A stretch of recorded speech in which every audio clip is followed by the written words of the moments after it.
Our next guest is on a mission to protect free speech. He's more than just making copies and frontal nudity. He's the first Asian on SNL, made more movies with Adam Sandler than any other actor, and he's more than just a male gigolo. He's a self-titled laugh whore. Our next guest, the very funny Rob Schneider. What's up, Rob? Thank you, Gentry. Thanks for having me. Yeah, man, I'm happy for you in this book. You got it out, and I started reading it. Yeah, it's out today. It's about free speech. You know, that's the beacon call of freedom throughout the world. If you think about the number of people been alive, according to modern science, it's 108 billion people. Of those, very few have been able to live in a society that had unfettered free speech and the benefits of that. Because you get the best ideas that come out of it, you know, and the only way to get the best ideas is to hear the worst ones. The new book is called You Can Do It, Speak Your Mind, America, and you talk a lot about free speech, but I think right now in this country, the free speech is causing a lot of friction. But is friction, in your opinion, Rob, is that necessary to move forward, or are we moving backward with this friction? You know, Gentry, you don't get smooth from smooth. You do get it from friction. And the idea that somehow free speech is a problem, free speech isn't a problem. The problem is people are trying to silence free speech. I mean, the stuff that needs protecting isn't the stuff everybody agrees with. Have a nice day does not need to be protected constitutionally. But if you have an idea that's somewhat outrageous, then that needs the protection. It's the stuff you don't like. You have to include all of it. And that's the beautiful thing about it. It's like we're adults. We'll be able to make those decisions. And if someone's going to decide what the truth is or what free speech is, that those people are not, well, those aren't people that are going to be good faith actors. They're going to, if the government decides, like AOC wants to do, that we have to do something about this malinformation. Anybody uses the word misinformation, malinformation, disinformation, those people are spreading disinformation, malinformation, and disinformation. So, if they decide what the truth is, they're going to always do what's best, like they were proven to do when a government did during COVID. They lied. They said, yeah, it absolutely stops, but, you can't get infection, you won't get it, you won't give it. And they knew it was a lie, yet they lied. So the government, if you think your government has your best interest in mind, you're not paying attention. These are liars, and they're not looking out for you. So that's why it's important that we continue to have free speech. And you could see through the Twitter files that they did lie, that they did silence Americans. They did violate the First Amendment, the free speech of Americans. And, Mark Zuckerberg from Facebook just admitted it a week ago that the Biden-Harris administration, he allowed them to silence Americans. And he apologized for it. So it's a proven fact. So I would just ask your listeners to vote out these anti-free speech advocates and bring in a new administration. Rob, do you feel like Ronald Reagan, to where you didn't leave the Democratic Party, that the Democratic Party left you? Yeah, I mean, I've actually said that. Yeah, that's true. Well, the Democratic Party is now, it's funny because you hear a billionaire, Oprah Winfrey, at the Democratic National Convention lecturing Americans on, what they're doing wrong. It's like, what? You became a billionaire because of this society. This society allowed it. So don't tell me that, what kind of stove I should use or what kind of car I should drive. It's like, no. You are proof that the system works and that it's not systemically racist. We elected a black president 2 times. They're trying to convince you that it's never been worse when it's never been better. So, I mean, you have these are bad faith actors. And Oprah's a bad faith actor. She's just manipulating the system. She loved Donald Trump, in 1990. She said, you should run for president. They were friends. And then, because of political ideology, she has to hate him, of course.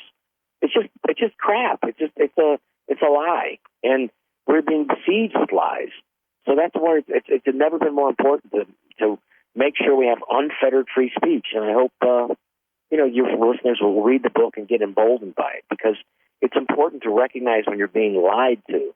And it's important to stand up for free speech. It may cost you, one uncle who won't come for Thanksgiving, but it'll cost you more to not speak your mind. The new book is called You Can Do It, Speak Your Mind, America. And in the book, you talk about some interesting stories. You have a really cool history, I guess, with Donald Trump. If you could tell the story about the Tonight Show, when Jay Leno all of a sudden puts you on the spot, and it ends with Donald Trump calling you a liar. He just that was a stupid joke I made. I said, the difference between me and Donald Trump is my dad, he didn't give me $40 million to get started. Anyway, it ended up being like, he didn't like that. And I realized he's not the most thick-skinned individual But, you know, it was a joke, and maybe I was wrong. And I will say that, like, you know, him and I have had a relationship since then, and he doesn't always, you know, he told me once he hated me, and I'm over it. Just like he's got to get over this thing. Somebody tried to blow his brains out 2 months ago. So, I mean, this guy, you know, he doesn't need this. But this is a country that we have to be very careful. There's a slippery slope we're going down. We have a bunch of people. We have this Biden-Harris administration, and they're trying to claim that, you know, the problem is Trump. Well, he hasn't been he hasn't been, you know, president the last 4 years. That these guys have. So they're the ones that brought up inflation 26%. They're the ones who have made Americans choose between buying gas or buying groceries. These are the ones, and President Biden, what's left of President Biden, who knows who's really running the country, because it sure as hell ain't him. He just agreed to send troops, American troops, to the Middle East last night. Is anyone paying attention? These are warmongers, and they want more war. They've agreed to allow Ukraine to take American missiles and fire them deep into Russia. Now, Russia, that's a red line for Putin. And believe me, they have the most nuclear weapons of any country in the world, including us and including China. You don't want to piss them off. And so you have a bunch of warmongers, and you have like Nancy Pelosi is making money off of these because she owns stock and Raytheon in these companies. And so it's just how much more can the Americans take until we get rid of these people? And I just asked your listeners, do you love your country more than you hate Donald Trump? And I hope the answer is yes. I think we need to get back to laughing more, less wars and more laughing. And comedians usually, and most times that I remember in my lifetime, they can make you laugh with some of the outlandish and things that they talk about in our society. And I hope you guys, if your listeners get a chance to read the book, and you can do it, which comes out today. You can just go on Amazon and get it. And the audiobooks out there that seems to be really popular. I hope you guys listen to it and have a good laugh, and I wish you all the best. Do you think being canceled, do you think it gave you your freedoms back? Because now you're seems like you're free to say whatever you want. I think, well, when they try to cancel you and they don't succeed, you become emboldened. So yeah, definitely. But I also, you know, I mean, at what point do you say enough? You know, you have to, like, if you want to continue the same freedoms that for your children that you experienced and that you enjoyed, you definitely want to stand up for that, because, you know, I don't know how much more time I'm going to be around on this sphere, but I'd like to make sure that my kids can have the same opportunities that I had and be able to speak their mind without fear of government censorship or retribution. And, you know, unfortunately, we have an administration now under Biden-Harris that is punitive. One thing I didn't realize about you, Rob, first Asian ever to be cast on SNL, working on Saturday Night Live. That had to be awesome, and at such a young age. Well, first of all, it was just amazing to be on that show, because it was a dream for me. I mean, I saw it as when I was like 12 years old. I was watching that show, staying up late. I remember when I was 16, I was writing jokes and sending it to the show. And then, you know, it was less than 10 years later, I was on it. So that was just remarkable.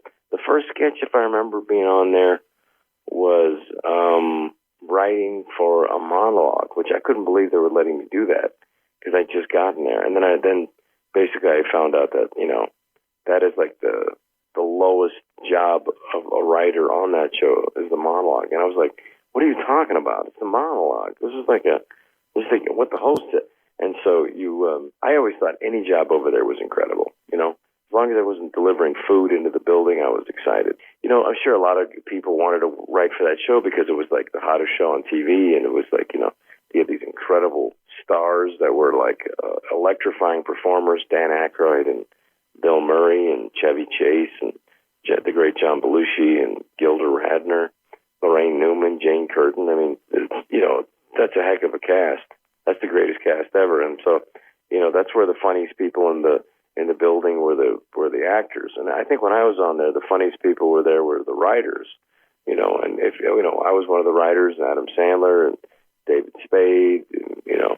And then they would give you a chance to get on stage too if you wrote something funny for yourself. That was the rule. Write for other people, be the stars, you know. And then they said, well, how do I get on there? I said, well, write for yourself, and then if it's funny, if you can perform it better than other people, we'll let you do it. And you know, it was incredibly democratic, you know, unbelievably so. Our guest, Rob Schneider, has had the chance to work with some of the great comedians, not only on movie sets, but in comedy clubs. Of all the years of doing stand-up, who gave you some of the best advice? Well, Jay Leno. There's a bunch of the greats always talked to me and gave me good advice. I remember driving Jay Leno around when he was playing in San Francisco in my car. I was driving him in my car, and his advice was, how much, you're a comedian, how much time you got? And I go, I got about 8 minutes. He said, that's good. Most comedians, they ask how much time you got. They say, I got 2 hours. Who wants to hear 2 hours of comedy material? If you either have 5 minutes to kill every time you go out, everywhere you go, if you don't have that, you don't have anything. And I just remember, that's good. Just work on your first 5 minutes. And then one thing I had when Jerry Seinfeld was like, I don't care how famous you are. You get 2 minutes to be funny on stage. And if you're not funny after 2 minutes, the audience is going to go nuts. They're going to, it doesn't work. So you have to say something funny. And that was good advice for the second part of my stand-up career. You tell a lot of great Hawaiian stories in the book. I got past page 27, by the way, Rob. I made it past 27. Thank you. I heard you telling some great Hawaiian stories. When I say Hawaii, what's the first thing that comes to your mind? Well, I mean, I basically grew up there. Every summer of my life I spent there because my grandfather lived there. My mom's Filipino, and that was our place to go to because I grew up in San Francisco, and I loved it. And it's a paradise. But it's also, they closed it down during COVID. So that's the thing. You would think that the liberals would have your best interest in mind, and they don't. They'll shut down your society, but yet they'll keep open. They'll shut your store. They'll shut your church, but they'll keep strip clubs open and liquor stores. So if you think that this government cares about you, you're not paying attention. They don't. All right, Rob Schneider, our guest. Go get the new book. You Can Do It. Speak Your Mind, America. Available wherever you get your books. Appreciate your time, Rob, and hopefully you'll come on again soon. Take care, brother. Thank you very much. I appreciate it. You take care of yourself. Later, Rob. Thank you.